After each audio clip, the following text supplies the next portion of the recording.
Hello student, कैसे हैं आप सभी लोग। हम आरसीसी में शियर एंड बॉन्ड स्ट्रेंथ के बारे में हम लोग पढ़ रहे हैं। इस चैप्टर में आपके 2 लेक्चर ऑलरेडी हो चुके हैं।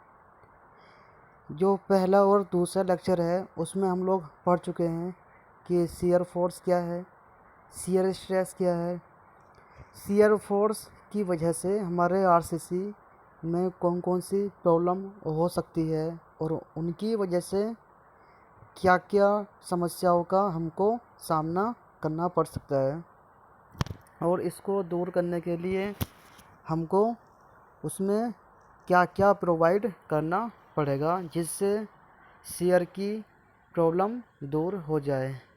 तो लेक्चर को उसी के आगे बढ़ाते हुए आज हम लोग पढ़ने जा रहे हैं प्रोविज़न फॉर शियर रेनफोर्समेंट, कि अगर हम लोगों को शियर प्रोवाइड करना है या फिर शियर एनफोर्समेंट प्रोवाइड करना है तो इसके लिए IS कोड 456 2000 ने कौन कौन से प्रोविज़न दिए हैं, इनके बारे में ही हम लोगों को स्टडी करना है आज, जिसमें हम लोग आज बात करेंगे टाउ वी, टाउ सी और टाउ सी मैक्स के बारे में, कि इन वैल्यू के हम लोग क्या कहते हैं और इन सभी वैल्यू का शियर एनफोर्समेंट में क्या रोल है। तो आइए सबसे पहले स्टडी करते हैं हम लोग टाउ वी के बारे में। तो अगर मैं टाउ वी की बात करूं तो इसे हम लोग बोलते हैं नॉर्मल कर्तन प्रतिबल या फिर नॉमिनल शियर स्ट्रेस, जिसको हम रिप्रेजेंट करते हैं टाउ वी से।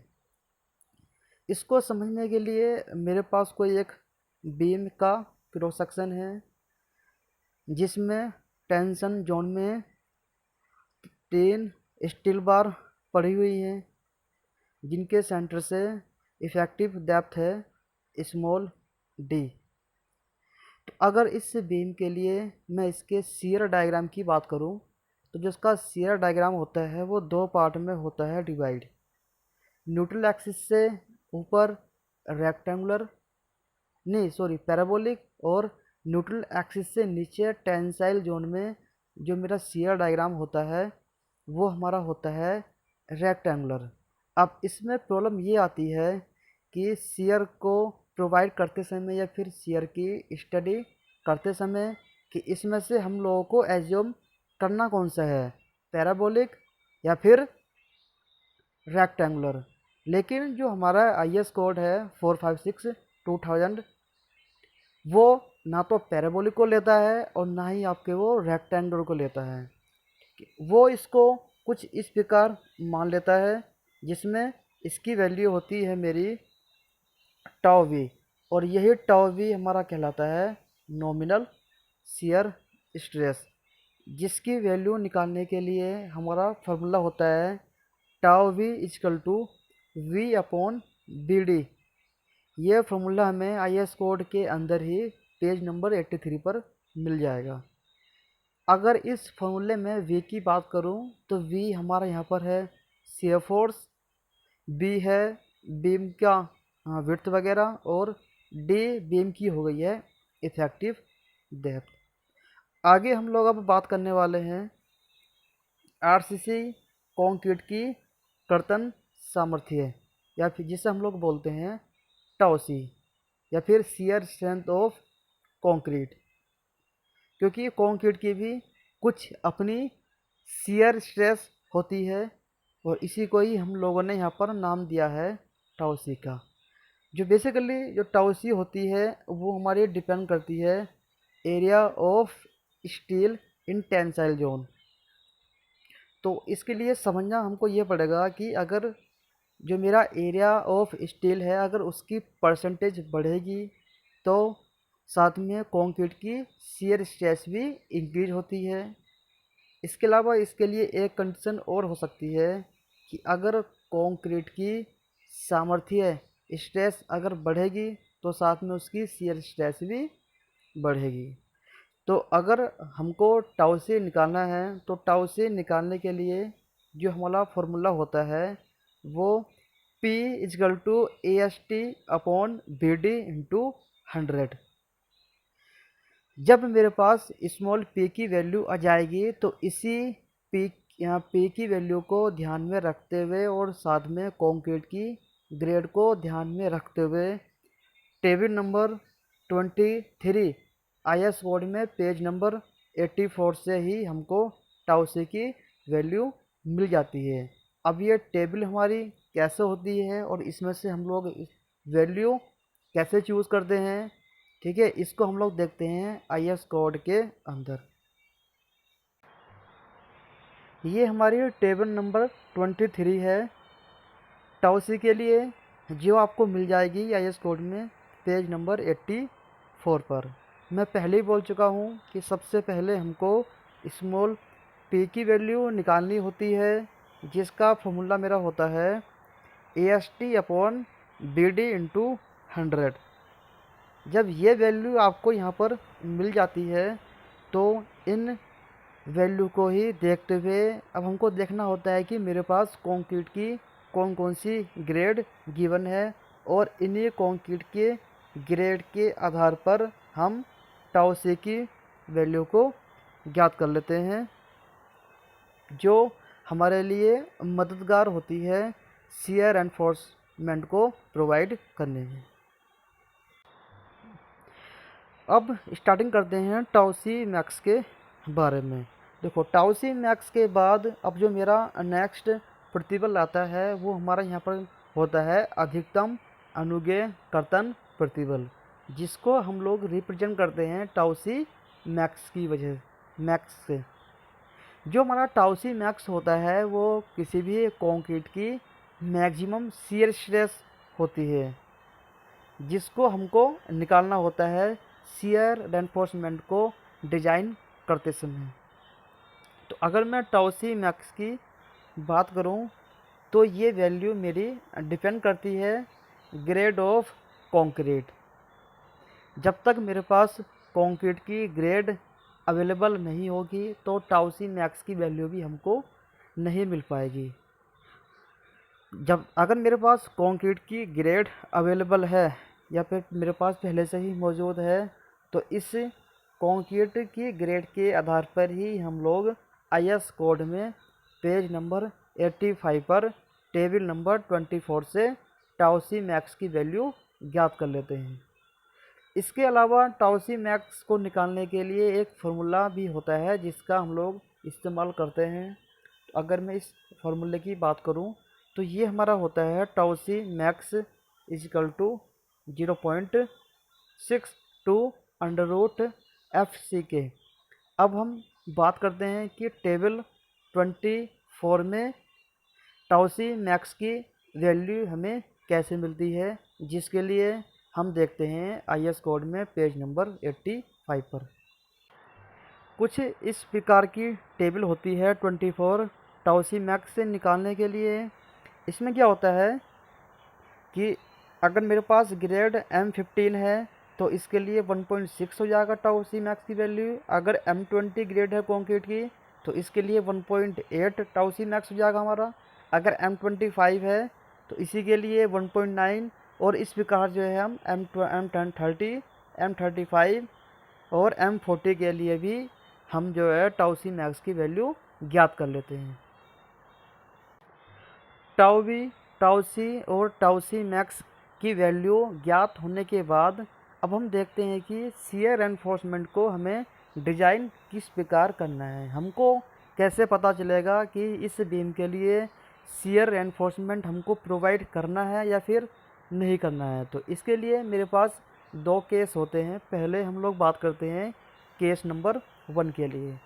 तो जो मेरा केस नंबर 1 है वो IS कोड के अनुसार ये कहता है कि अगर आपका टाउ वी लेस देन है टाउ सी। फिर से देखने की कोशिश करते हैं कि अगर टाउ वी हमारा लेस देन है टाउ सी, तो इसका मतलब ये है कि आपको बीम में हर हाल में मिनिमम शियर एनफोर्समेंट प्रोवाइड करना पड़ेगा। और इस मिनिमम शियर एनफोर्समेंट को प्रोवाइड करने के लिए हमको एक फार्मूले का इस्तेमाल करना होता है। तो जो मेरा मिनिमम शियर एनफोर्समेंट होगा वो कुछ इस प्रकार होगा कि ASB minimum = 0.4 into B into S V upon 0.87 F Y. ये फॉर्मूला भी हमको आई एस कोड से मिल जाएगा। तो अगर इस फॉर्मूले में वैल्यू की बात करूं तो एस वी यहाँ पर आपका हो जाएगा 2 स्टेप्स के बीच का स्पेसिंग, छल्लों के बीच का अंतराल हमारा यहाँ पर एस वी कहलाएगा। और उसके अलावा जो बी है वो मेरा बीम का विड्थ है, साथ में एफ वाई है वो स्टील की ग्रेड है। तो ये हमारा हो गया है केस नंबर 1। जो केस नंबर 2 वो मेरा कहता है कि अगर tau V is greater than tau C, और साथ में एक कंडीशन और है इसकी कि अगर tau V is less than tau C max, अगर ये दोनों ही कंडीशन मेरी सेटिस्फाई करेंगी तो उस केस में आपको शियर एनफोर्समेंट डिजाइन करना ही पड़ेगा। ध्यान रखना है कि अगर tau V greater than tau C या फिर tau V less than tau C max, अगर ये कंडीशन हमारे सामने आ रही है या फिर ये केस हमारे सामने है तो इस कंडीशन के आधार पर हमें शियर एनफोर्समेंट प्रोवाइड करना ही पड़ेगा। और शियर एनफोर्समेंट को प्रोवाइड करने के लिए हम यूज़ करते हैं या तो फिर उदग्र छल्ले जिसे हम लोग बोलते हैं वर्टिकल स्टीरप्स, दूसरा नत छड़ों के रूप में भी आप शियर प्रोवाइड कर सकते हो जिसे हम लोग बोलते हैं बेंटअप बार, या फिर दोनों का हम एक साथ भी इस्तेमाल कर सकते हैं शियर प्रोवाइड करने के लिए। अब यहाँ पर कंडीशन मेन ये आती है या फिर प्रॉब्लम ये आती है कि हमको शियर प्रोवाइड करना कैसे है। तो इसके लिए हमको देखना ये होता है कि जितना मेरे पास शियर फोर्स पहले से ही अप्लाइड है कि बीम के लिए कितना शियर फोर्स मेरे पास अप्लाइड है, तो उसके आधार पर जो मेरा शियर फोर्स आता है वो होगा V U equal to tau V into B into D. ये फॉर्मूला हमको मिल जाएगा नॉर्मन कर्तन प्रतिबल से या फिर नॉर्मन शियर स्ट्रेस से।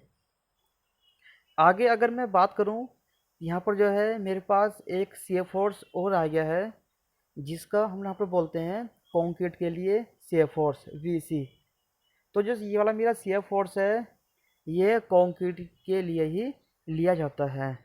तो इसको निकालने के लिए होगा मेरा V C equal to tau C into V D. अगर मुझे वी यू एस निकालना है तो ये हमारा हो जाएगा वी यू माइनस का V C. V U S का मतलब है कि हमारे बीम किल को रजिस्ट करने के लिए, शियर फोर्स को रजिस्ट करने के लिए हमें कितना शियर प्रोवाइड करना है। जब तक उस शियर फोर्स की वैल्यू नहीं आएगी कि कितना शियर फोर्स हमें रजिस्ट करना है, उसके बिना आप शियर प्रोवाइड नहीं कर सकते हैं। अब जो यहाँ पर जो प्रॉब्लम ये आ रही है कि यहाँ पर वी यू, वी सी और वी यू एस का मतलब क्या है, तो इसको एक एग्जाम्पल के द्वारा समझने की कोशिश करते हैं। सपोज़ करो कि मेरे पास किसी भी बीम के लिए जो अप्लाइड शियर फोर्स है वी यू वो हमारे पास है 100 किलो न्यूटन, जिसमें से 70 किलो न्यूटन रजिस्ट कर लिया है हमारा कंक्रीट ने। तो 100 तो आपके पास अप्लाइड है जिसमें से 70 आपका कंक्रीट ने रजिस्ट कर लिया है। अब जो मेरा 30 किलो न्यूटन शियर फोर्स बचा हुआ है यही मेरा यहाँ पर कहलाएगा वी यू एस। और इसी 30 किलो न्यूटन के लिए हमको प्रोवाइड करना है शियर रेनफोर्समेंट अपनी बीम के अंदर, जिसके लिए हम यूज़ करेंगे स्टीरप्स का और बेंटअप बार का। तो अगर आपको वी यू एस निकालना हो तो वी यू एस निकालने के लिए होता है मेरा कि वी यू माइनस का वी सी, मतलब कि कितना शियर रेनफोर्समेंट की हमको आवश्यकता है अपने शियर फोर्स को रजिस्ट कराने के लिए। तो V U S equal to मेरा यहाँ पर हो जाएगा टाउ वी माइनस का tau C into D D. अगर मैं आई एस कोड की बात करूँ तो वर्टिकल स्टेप्स के लिए कुछ कंडीशन है कि उसकी स्पेसिंग हमको कितनी रखनी है, हमको स्टेप्स लेना कितना है और हमको कितना उसमें प्रोवाइड करना है बीम के अंदर। तो इसके लिए जो मेरा फॉर्मूला होगा वो कुछ इस प्रकार होगा कि V U S equal to sigma S V into A S V into D upon S V. ये जो मेरा फॉर्मूला होता है वो W S M working stress method के लिए होता है, और ये फार्मूला हमें IS कोड में पेज नंबर 85 पर मिल जाता है। लेकिन अगर हम लोग वर्टिकल स्टेप्स का यूज़ नहीं कर रहे हैं और बेंटअप बार प्रोवाइड कर रहे हैं, तो बेंटअप बार के लिए भी हम यहाँ पर जो है शियर फोर्स निकाल सकते हैं कि हमको कितना रजिस्ट कराना है। तो उसके लिए जो मेरा फॉर्मूला होगा वो कुछ इस प्रकार होगा कि V U S equal to sigma S V into A S V into sine alpha.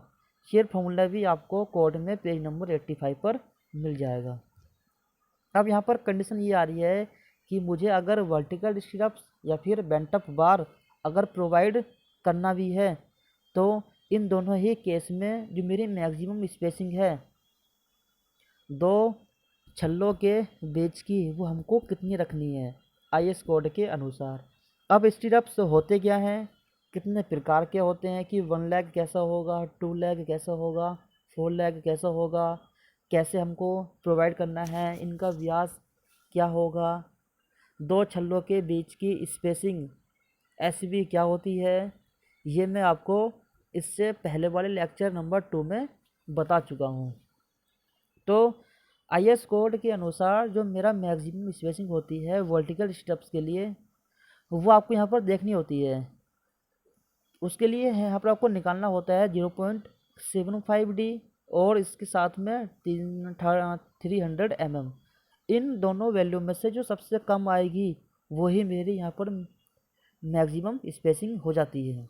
अगर हम लोग बेंटअप बार प्रोवाइड कर रहे हैं तो बेंटअप बार के लिए जो मेरी मैक्सिमम स्पेसिंग होती है वो D और 450 mm में से जो वैल्यू मेरी कम आएगी वही मेरी यहाँ पर मैक्सिमम स्पेसिंग हो जाती है। तो आज के लेक्चर के लिए इतना ही काफ़ी है। कल हम लोग बात करेंगे शियर डिजाइनिंग के स्टेप और उसके आधार पर 1-2 न्यूमेरिकल।